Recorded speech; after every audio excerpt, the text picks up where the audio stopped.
कि डाइवोर्स जिस स्पीड से हमारे सोसाइटी में हमें सुनने को मिलते हैं कि बढ़ते जा रहे हैं, तो अगर किसी के साथ ऐसा कुछ हुआ कि उसकी वाइफ एकदम से गुस्से में चली गई या धमकी देके चली गई, तो उस इंसान को फर्स्ट स्टेप क्या लेना चाहिए? तो ऐसे केसेस में सुसाइड तक की जो नौबत आती है, तो आपके हिसाब से सबसे बड़ा दोषी इसमें कौन है? सिस्टम है, उसकी वाइफ है, या वो इंसान की खुद की टॉलरेंस पावर कम होना है? कि मेरे ससुर ने मेरे साथ गलत किया है या मेरे देवर ने मेरे साथ गलत किया है, या उन्हें चीट करना है, या डाइवोर्स एक बिजनेस है। आप लोग देखोगे कॉर्पोरेट्स के अंदर जनरली अपनी हस्बैंड अपने वाइफ के होते हुए भी लोग एक्स्ट्रा मैरिटल अफेयर्स में, क्योंकि मोस्टली केसेस में आप देखेंगे, अतुल सुभाष के केस में भी हमने देखा अनरियलिस्टिकली हाई अमाउंट्स वो लोग चार्ज कर रहे हैं कि मुझे 3 करोड़ दे दो, मुझे 10 करोड़ दे दो। जैसे दहेज लेना इज नॉट राइट, तो एलिमिनी लेना राइट है। तो अतुल सुभाष का एग्जाम्पल। मेरा नाम अतुल सुभाष है, मैं तकरीबन 34 साल का हूँ, बैंगलोर में रहता हूँ। आज मैं सुसाइड कमिट करने जा रहा हूँ। क्योंकि वो फेमस हो गया इसलिए सबको पता है, पर ऐसे पता नहीं कितने अतुल सुभाष और कितने ही बैंगलोर की जगह इंडिया में लोग होंगे जो या तो सुसाइड कमिट कर चुके होंगे या बैक ऑफ द माइंड 1000 बार सोच चुके होंगे कि हमें सुसाइड कर लेनी चाहिए।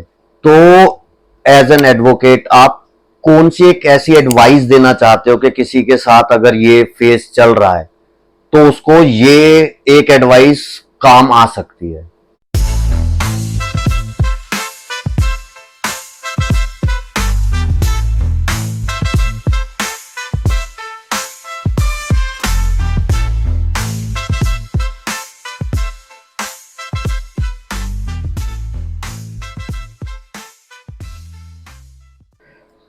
सो welcome back guys to Abhishek POV. आज हम एक बहुत ही सेंसिटिव टॉपिक पे बात करने वाले हैं। अगर शादियां ऊपर वाला लिखता है तो डाइवोर्सेस कौन लिखता है? अगर दहेज मांगना एक बुरी बात है तो क्या एल्यूमिनी मांगना ठीक है? और हैरेसमेंट के नाम पे, फेक केसेस के नाम पे कब तक लोग सुसाइड करेंगे? इन्हीं सब टॉपिक्स को कवर करने के लिए आज हमारे साथ एडवोकेट मानसी जी हैं। मानसी जी, आपका बहुत बहुत स्वागत है हमारे शो पे। थैंक यू अभिषेक।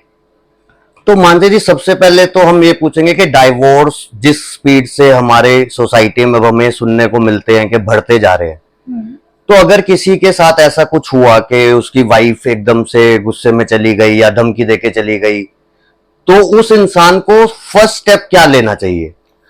देखिए, पहले तो बहुत सारे लोग ये गलती कर देते हैं, वो लोग डायरेक्टली कंप्लेंट करने की जगह केस फाइल कर देते हैं अपनी वाइफ के अगेंस्ट। अब ऐसा जब आप केस फाइल करेंगे, चाहे रिस्टिट्यूशन ऑफ कॉन्जुगल राइट्स का करें कि मेरी वाइफ को मेरे पास वापस भेज दिया जाए, या किसी भी ग्राउंड्स पे कर रहे हैं, मान लो हस्बैंड ने बोला कि अच्छे रिलेशनशिप्स नहीं थे, डिवोर्स लेना चाहते हैं, उसके बदले में वाइफ क्या करेगी, काउंटर क्लेम फाइल कर देगी आपके ऊपर कि क्रूएलिटी हुई है, and you know then it comes with the package. बहुत सारी चीजें आपके ऊपर एक ही साथ केसेस होते जाएंगे, आप फंसते चले जाएंगे, आपको पता नहीं चलेगा।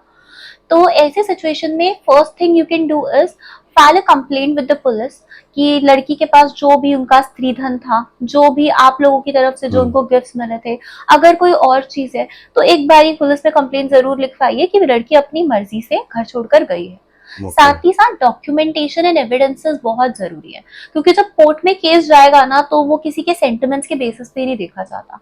It's always on the basis of कि फैक्ट्स क्या है, फाइल में क्या लिखा हुआ है। तो कोशिश कीजिए कि जितने एविडेंसेस आपके पास हो सके उनको इकट्ठा कीजिए। अगर सीसीटीवी की कोई फुटेज है, कोई भी चैट्स, कोई भी रिकॉर्डिंग्स है, कोई भी ऐसा डॉक्यूमेंट है आप जो आपको लगता है कि आपके केस को स्ट्रॉन्ग बनाएगा, तो प्लीज उसको इकट्ठा कीजिए and then you can present it in the court. तो हमारे देश में ना हम वुमेन हेल्पलाइन सुनते हैं, आई गेस मेन हेल्पलाइन नहीं होती है, प्लस डोमेस्टिक वायलेंस है, तो ऐसा नहीं है कि उससे फीमेल्स के साथ हो रहा है, बहुत जगह वो मेल्स के साथ भी होता है। तो हमारी कंट्री के अंदर लॉज आपके हिसाब से बायस्ड है या अनबायस्ड है? एक पॉइंट ऑफ टाइम तक ना अभिषेक, अगर हम आज से 20 साल पहले की बात करें, तो ये जो लॉज है ये जेंडर इक्वालिटी प्रमोट करने के लिए ही बनाए गए। आप देखिए गांव देहातों में या फिर जो छोटी जगहें हैं, वहां पर हस्बैंड दोबारा शादी कर लेगा छोड़ देगा वाइफ को, किसी भी ग्राउंड पे उसने छोड़ दिया। और उस टाइम पे ज्यादा लेडीज वर्किंग भी नहीं थी, ये बात भी सबको पता है, बहुत ज्यादा वर्किंग नहीं थी, बहुत ज्यादा एजुकेटेड नहीं थी। उस टाइम पर मेंटेनेंस देना, एलिमिनी देना, क्योंकि एक अच्छी लाइफ तो आप उस लेडी को भी देंगे ना, but at the same time अब जो सिनेरियो है, क्योंकि हम लोग इक्वालिटी की तरफ चले गए, अब सब लड़कियां भी वर्क कर रही हैं, तो कहीं ना कहीं जेंडर इक्वालिटी जब आप बोल रहे हैं और एट द सेम ग्राउंड फिर आप आकर एलिमनी भी मांग रहे हैं, मेंटेनेंस भी मांग रहे हैं, चाहे सामने वाला पर्सन अच्छा अर्न कर रहा है नहीं कर रहा, then that is something, that is inequality, है ना। साथ ही साथ मेन हेल्पलाइन करके तो अभी तक ऐसी कोई चीज आई नहीं है। हाँ, कुछ ऐसे एजेंसीज, काफी सारी एनजीओज हैं जहां पर जो मेन वॉलंटियर्स हैं, जिन लोगों ने सेम चीजें फेस की हैं, डोमेस्टिक वायलेंस वगैरह, उन लोगों ने ऐसे एसोसिएशंस फॉर्म की हैं। CIF करके मैं देख रही थी अभी लास्ट, एक हेल्पलाइन नंबर आ रहा था गूगल पे, but that's again not by the government. हाँ, उन्हीं लोगों की तरफ से है जिन लोगों ने सेम सिचुएशंस अपनी लाइफ में कभी ना कभी। बट वो एनजीओज तो सिर्फ आपको एक गाइडलाइंस दे देगी या फिर आपको थोड़ा हेल्प कर देगी, बट लीगली तो वो कुछ नहीं हेल्प कर सकते नहीं, ना। एज पर लॉ अभी तक ऐसा कुछ नहीं है कि मेन सेफ्टी के लेके कोई गाइडलाइंस बनाई हो। हालांकि इतने मेजर केसेस हमने देखे हैं, अतुल सुभाष का केस देखा, इतनी सारी चीजें हुई, बट अभी भी जो कहते हैं ना, पलड़ा अभी भी लेडीज का ही भारी है कहीं ना कहीं। सो मानसी, कौन कौन से ऐसे फेक केसेस होते हैं जो वुमेन के पास एक पावर है बाय लॉ कि अगर वो घर छोड़ के जा रही है या उसको खुंदक निकालनी है या फेक केसेस करने हैं, तो कौन कौन से केसेस एक फीमेल अपने हस्बैंड पे कर सकती है? अगर हम स्पेसिफिकली बात करें डिवोर्स के केस में कितनी चीजें फेक केसेस फाइल हो सकती हैं, तो सबसे पहले 498A लगता था, that is 8586 of BNS today, cruelty जिसको हम लोग कहते हैं, cruelty bye husband, cruelty by his relatives, कि सास ने या ससुर ने या फिर ननन ने मेरे साथ कुछ गलत किया है, टॉर्चर करते थे। Then again there are lot of fake rape cases filed by the women. तो किसी के ऊपर भी लाइक लिटरली कुछ भी बोल देंगी रैंडमली कि मेरे ससुर ने मेरे साथ गलत किया है या मेरे देवर ने मेरे साथ गलत किया है। तो इस तरीके की भी बहुत जगहों पर केसेस आए हैं, और मोटिव सिर्फ यही होता है कि इस तरीके के केसेस जब आप डालोगे सामने वाले पर्सन पे, तो कहीं ना कहीं they will be like pressurised to give you a major amount of alimony and maintenance, क्योंकि फिर वो बंदा अपनी इज्जत के बारे में सोच रहा है ना। तो जब ये केसेस फॉल्स साबित हो जाते हैं, तो क्या जिन पे वो केसेस हुए थे, क्या उनको कुछ कंपनसेशन लड़की की तरफ से मिलता है बाय लॉ? देखिए, केसेस आप अगेन दोबारा फाइल कर सकते हैं, जिसको हम लोग अक्सर काउंटर क्लेम बोलते हैं। कि आप लोग अगर केस सेटल डाउन हो जाता है, पता चल जाता है कि फेक केस हुआ था, उसके बाद आपके पास में क्रिमिनल रूट्स हैं इस चीज के लिए। आप क्रिमिनल कॉन्स्पिरेसी फाइल कर सकते हैं अपनी वाइफ के अगेंस्ट, क्रिमिनल इंटिमिडेशन फाइल कर सकते हैं, डिफेमेशन का केस फाइल कर सकते हैं कि कितना मुझे, मेरी फैमिली को ट्रॉमा फेस करना पड़ा है, कितनी मेंटल आगे फेस करनी पड़ी है। बट उसके लिए इंडिविजुअल केस अलग से करना पड़ेगा, अलग से आपको केस फाइल करना पड़ेगा उसके लिए। और आपको क्या लगता है कि डाइवोर्सेस का कॉमन रीजन क्या है? मतलब क्यों लोग डाइवोर्सेस की तरफ जा रहे हैं? एक कॉमन रीजन जो आपने एनालाइज किया हो कि इतना मैक्सिमम लोग जो कंसल्ट करते हैं कि हम डाइवोर्स की तरफ जा रहे हैं, तो एक रीजन जो निकल के आया हो कि हाँ ये एक रीजन है जो बहुत कॉमन डाइवोर्सेस के लिए चल रहा है। प्रिसाइसली अगर मैं बात करूं अभिषेक, अप टू 50% केसेस कोई जेन्युइन रीजन है ही नहीं। Most of the people have it in their minds कि नहीं यार नहीं चली। कई बार ऐसा भी होता है, निभाने की कोशिश ही नहीं कर रहा बंदा, बिकॉज हम लोग ना आज के टाइम में बहुत ज्यादा एक्सपेक्टेशंस रखने लगे हैं सामने वाले बंदे से। कम्युनिकेशन हर्डल्स आ रहे हैं, एक्सपेक्टेशंस अनरियलिस्टिक एक्सपेक्टेशंस है, तो वो कहीं ना कहीं प्रॉब्लम क्रिएट करते हैं। देन अबाउट जेन्युइन टॉपिक्स, काफी सारी सिचुएशंस में alcohol abuse in a lot of cases देखा गया है कि हस्बैंड घर आ रहा है, पीकर आ रहा है, वाइफ के ऊपर हाथ उठा रहा है, कलेश हो रहे हैं घर में, वो सब एक जेन्युइन रीजंस हैं। देन डाउरी के केसेस आज के डेट में अगर मैं बात करूं, अर्बन के अंदर तो बहुत कम हो चुकी हैं चीजें, रूरल में अभी भी एग्जिस्ट करती हैं, दैट्स वेरी ट्रू, राइट। हालांकि लिमिटेड केसेस हैं, जितना पहले ये चीजें चल रही थी उतना डाउरी के केसेस अब उतने कॉमन नहीं रहे। फिर एक बहुत बड़ा रीजन हो जाता है इन लॉज का इंटरफेरेंस। तो काफी सारी केसेस में सिस्टर इन लॉ या मदर इन लॉ अनरियलिस्टिकली बहू से एक्सपेक्टेशंस रख रहे हैं या बिटरनेस क्रिएट कर रहे हैं रिलेशनशिप्स के बीच में, तो वो भी एक बहुत बड़ा कारण है। मैं अगर अपना पॉइंट ऑफ व्यू इसमें बताऊं तो जो मुझे लगता है कि मेजर जेन्युइन रीजन डाइवोर्स का जो देख रहा हूं मैं अपने आसपास, तो मेजर रीजन फॉर डाइवोर्स का है झूठ। जब रिश्ता होता है या जब एक बंदा रिलेशनशिप में आता है ना, तो बहुत सारी चीजें फाइनेंशियली या प्रोमिसेस कुछ बहुत एक्सट्रीम लेवल पे ना झूठ बता दिए जाते हैं, या फिर एक बहुत ज्यादा एक्सपेक्टेशंस बढ़ा दी जाती है। तो जब वो नहीं मिलती ना, तो इंसान हर्ट होता है, फिर वो अपने रिलेशन को तोड़ने की तरफ जाता है। तो मुझे लगता है अगर झूठ वाला जो एक पॉइंट अगर लोग जेन्युइनली, जो जिनके माइंड में नहीं है कि हाँ उन्हें चीट करना है या डाइवोर्स एक बिजनेस है, अगर वो सिर्फ झूठ हटा दे तो आई गेस बहुत सारे रिलेशन फिर भी बच जाएंगे। That's true, absolutely. क्योंकि झूठ चाहे किसी भी लेवल का, ये तो लाइक मॉरली ही इनकरेक्ट है। अगर आप सामने वाले को प्रॉमिस कर रहे हो कि नहीं मेरे पास तो इतना अमाउंट है, काफी ये रियल केसेस आए हैं कि फैमिली बोल रहे हैं हमारे पास में बंगला है, गाड़ी है, नेक्स्ट डे लड़की शादी करके गई और देख रही कुछ भी नहीं होता, तो वो तो लाइक इमोशनली ही आपने बहुत बड़ा सेटबैक एक शॉक स्टेट में इंसान चला जाएगा कि ये क्या हो गया। एब्सोल्युटली। देन इनफिडेलिटी भी one of the major reasons. आप लोग देखोगे कॉर्पोरेट्स के अंदर जनरली अपनी हस्बैंड अपने वाइफ के होते हुए भी लोग एक्स्ट्रा मैरिटल अफेयर्स में, so that is again a major point. तो जैसे हम इंडिया के बाहर का कल्चर अडॉप्ट कर रहे हैं, वेस्टर्नाइजेशन की तरफ जा रहे हैं, तो वहां एक प्रीनप्स करके एक टर्मिनोलॉजी हमने सुनी है, तो ये प्रीनप्स होता क्या है और वो इंडिया में वैलिडेट है या नहीं? एब्सोल्युटली। प्रीनप्स और प्रीनप्शियल अग्रीमेंट्स हम लोग कहते हैं अभिषेक जनरली। बेसिकली ना देखो, इंडिया में कॉमन प्रॉपर्टी जैसा तो कोई लॉ है नहीं। Like if I marry you, आपकी सारी प्रॉपर्टी ऑटोमेटिकली मेरी नहीं हो जाएगी।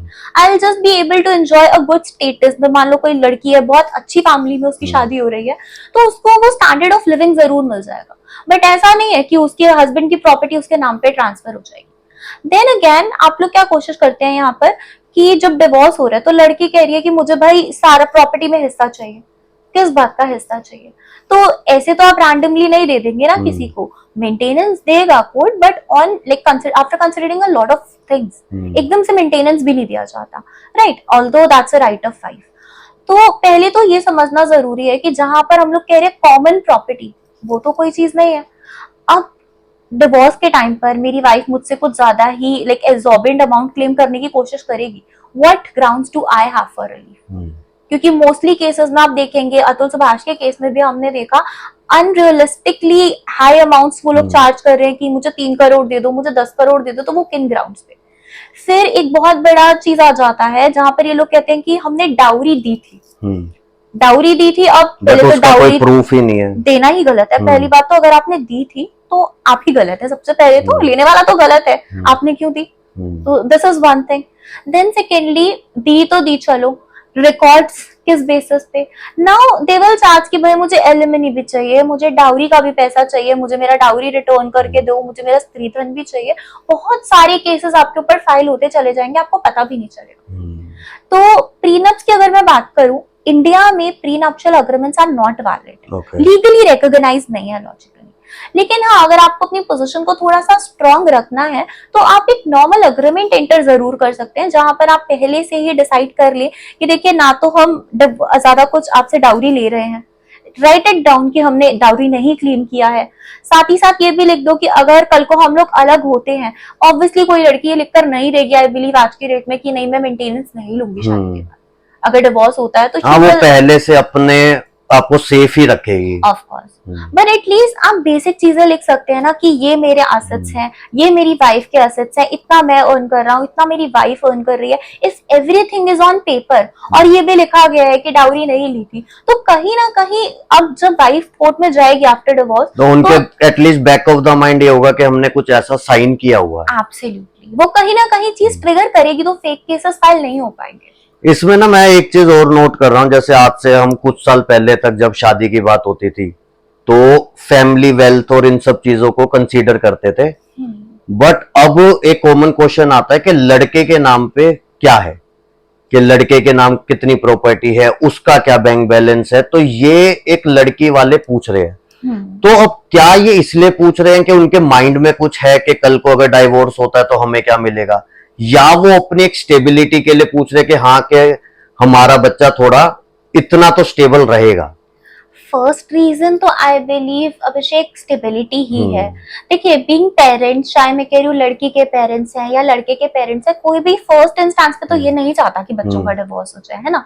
बट हाँ, अगर आप अपनी बेटी को किसी के भी साथ भेज रहे हैं तो you will look at the financial stability of that person, that I think that's very reasonable, है ना। बट कहीं ना कहीं लीगल रेपरकशंस हैं इस चीज, क्योंकि अगर मैं बात करूं कि let's say my husband is from a very well of family, बहुत सारी एंसेस्ट्रल प्रॉपर्टी है, तो ऐसे केस में अगर प्रॉपर्टी मेरे फादर इन लॉ के नाम पर है या मेरी मदर इन लॉ के नाम पे है, तो उसमें तो मेरा कोई क्लेम बनता ही नहीं है। बट वही तो चीज है ना कि जैसे अब इंडियन सोसाइटी अगर हमारी जो है, हमारे पेरेंट्स अगर अलाइव हैं और उनके नाम पे घर है या जो भी प्रॉपर्टीज हैं, तो वो अपने रहते रहते इट्स नॉट ऑल्सो एथिकल के हम बोले भाई वो हमारे नाम कर दो।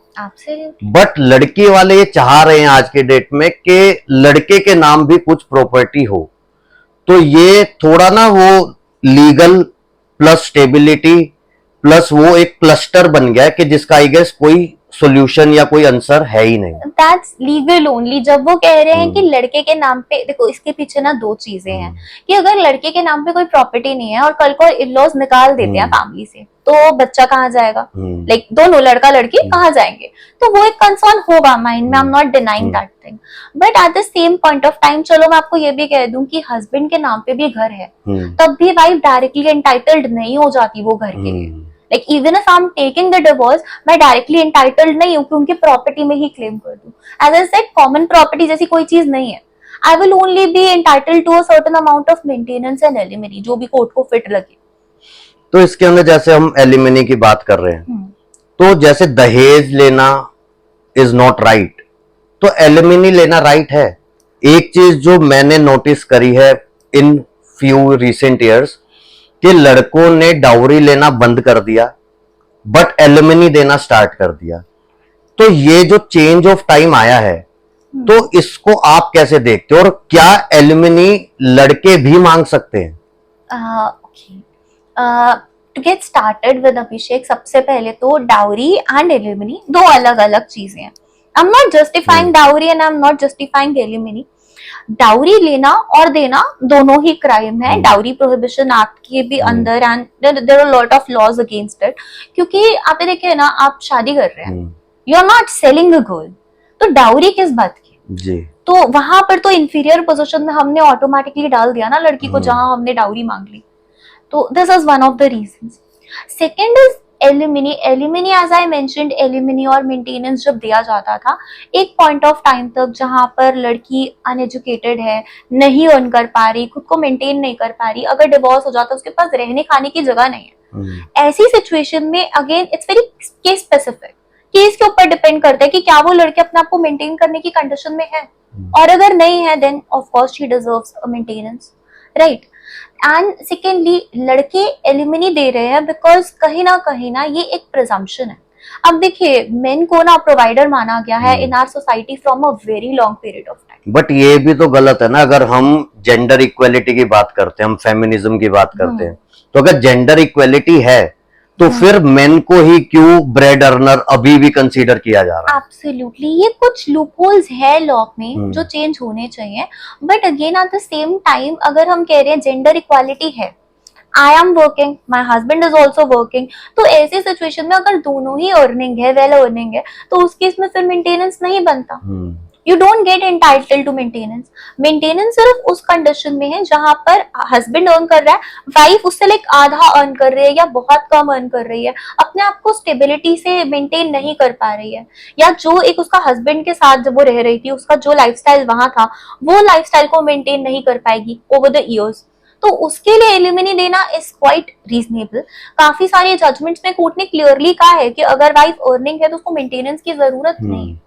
सो मेंटेनेंस और एलिमनी का लाइक शॉर्ट अगर मैं कहूँ, ऑब्जेक्टिव सिर्फ फाइनेंशियल स्टेबिलिटी एश्योर करना है एंड ऑल्सो एक डिग्निफाइड लाइफ देना रादर से। तो इसके अंदर अगर हम इसे वाइस वर्सा कर दें कि अगर कई केसेस में ऐसा भी हो सकता है कि फीमेल अर्न कर रही है और मैन अर्न ना भी कर रहा हो, और उनका अगर डाइवोर्स होता है, तो क्या लड़के को एलिमनी मिलेगी या मेंटेनेंस मिलेगी?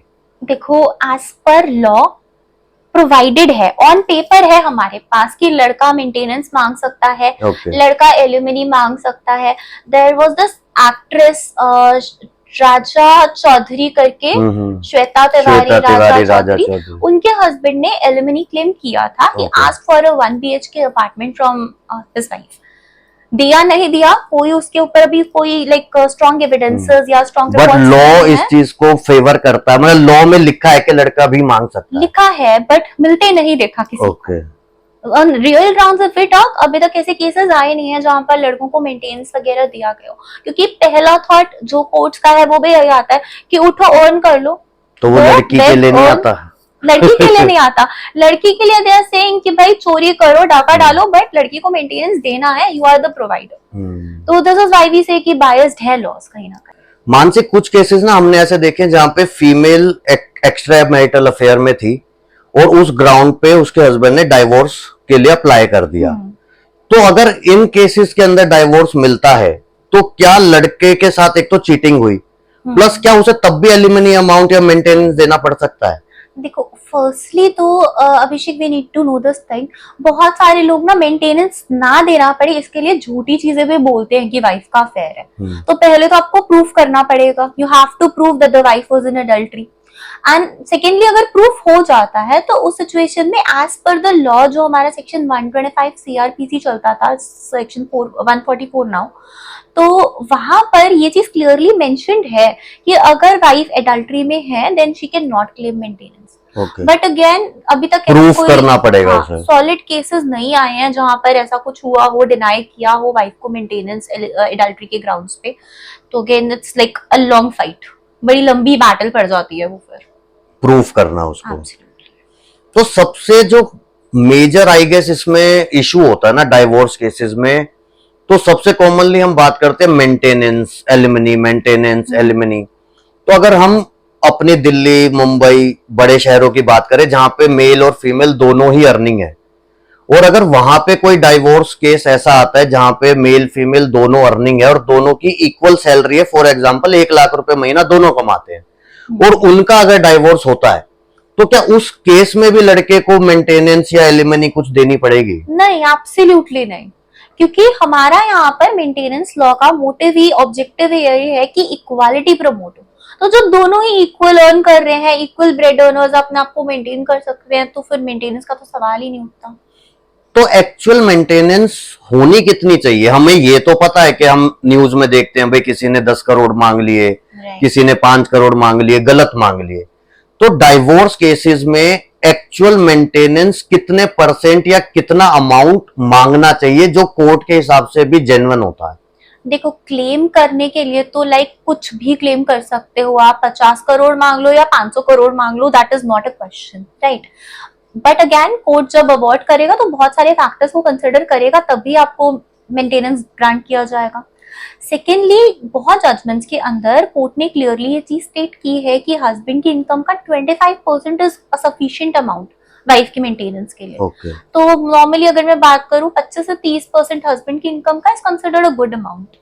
तो क्या ऐसा भी है कि इसीलिए बहुत ज्यादा मांगा जाता है कि फिर कॉम्प्रोमाइज होते हुए या बार्गेनिंग होते हुए एक डिजायर्ड अमाउंट उन्हें मिल जाए? नहीं, एक्चुअली जहां पर बहुत ज्यादा एक्सॉर्बिटेंट अमाउंट्स क्लेम किए जा रहे हैं, I believe that is to harass the husband. Courts ने क्लियरली काफी सारी केसेस में ये मेंशन भी किया है कि जो हम लोग मेंटेनेंस वगैरह लाते थे, लॉज लाते थे, या जो लॉज हम लोगों ने विमेन की सेफ्टी के लिए, उनके बेटरमेंट के लिए बनाया है, उन्हीं लॉज का मिसयूज किया जा रहा है। एंड मोटिव बहुत क्लियर है, हस्बैंड को हरास करना। तो अगर कोई केसेस ऐसे है कि जब आपने बोला कि 25 to 30% मेंटेनेंस जेन्युइनली मिलनी चाहिए और लॉ के हिसाब से भी उतनी ही मिलनी चाहिए, तो अगर कोई केस करता ही उतने अमाउंट के लिए है तो क्या उसमें जजमेंट थोड़ा जल्दी आने की उम्मीद होती है? हाँ, अगर आप लोग लाइक म्यूचुअल कंसेंट के साथ में डिवोर्स फाइल करें, वाइफ भी अग्री कर रही है, छोटा अमाउंट मांग रही है जो रीजनेबल अमाउंट है, हस्बैंड भी लाइक अग्री कर रहा है उस चीज पे, तो ऑफ कोर्स म्यूचुअल कंसेंट से जब आप काम करो तो कोर्ट को क्या ही प्रॉब्लम होगी। हाँ, अगर कोर्ट को लगेगा over the period of time कि इनको ज्यादा मेंटेनेंस की रिक्वायरमेंट है तो वो बढ़ाकर दे सकते हैं, that is not a question.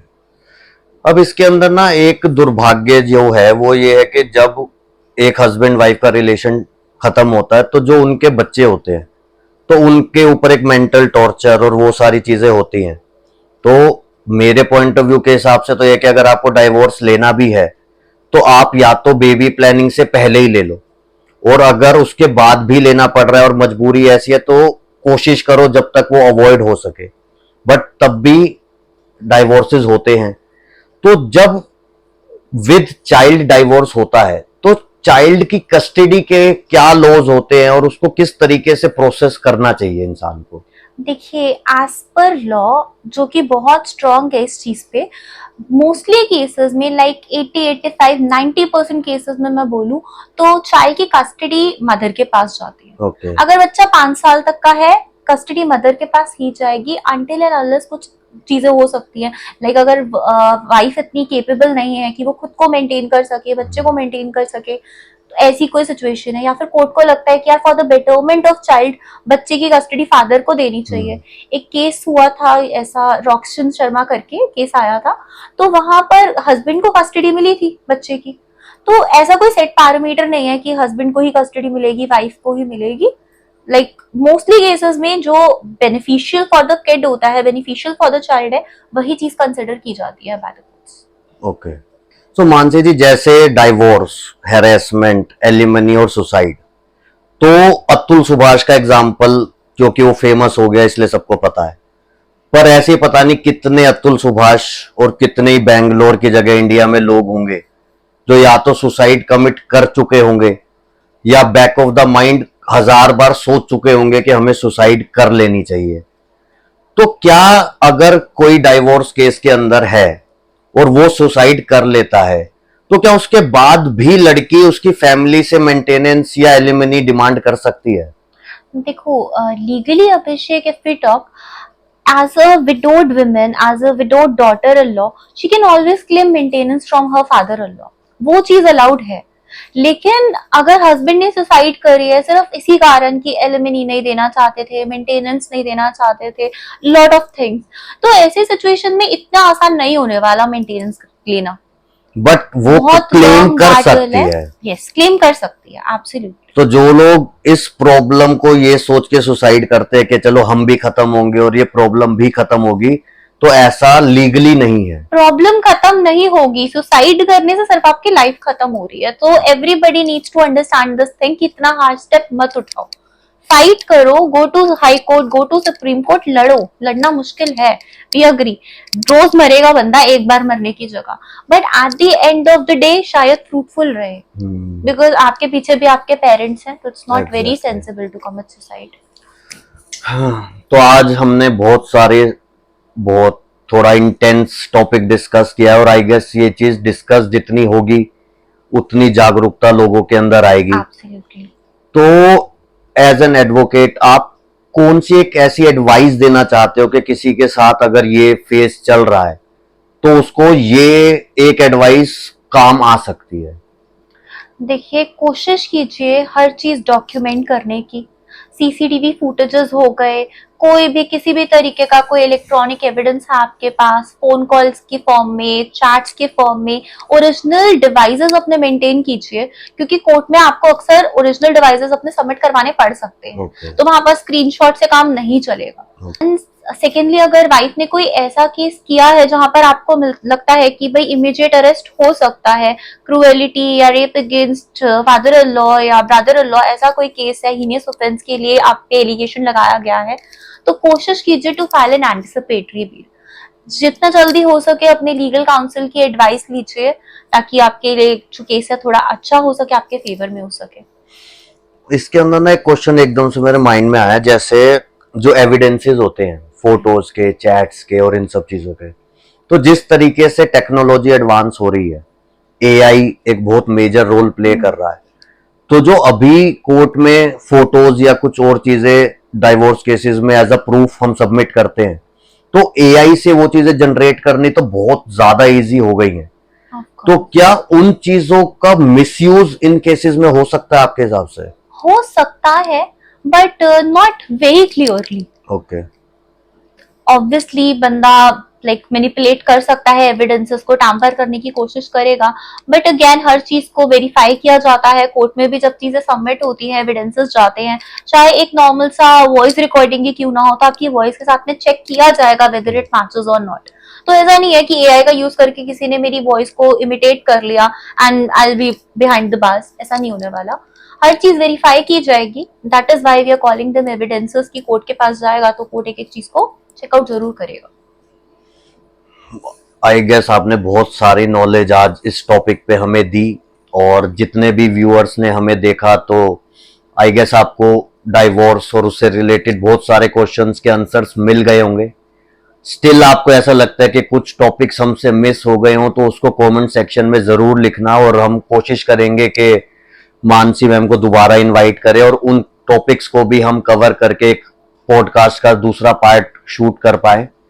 तो स्टे ट्यून्ड, कमेंट जरूर करना, और अच्छा लगे तो शेयर कर देना। Thank you so much for watching and thank you so much for being here. Thank you.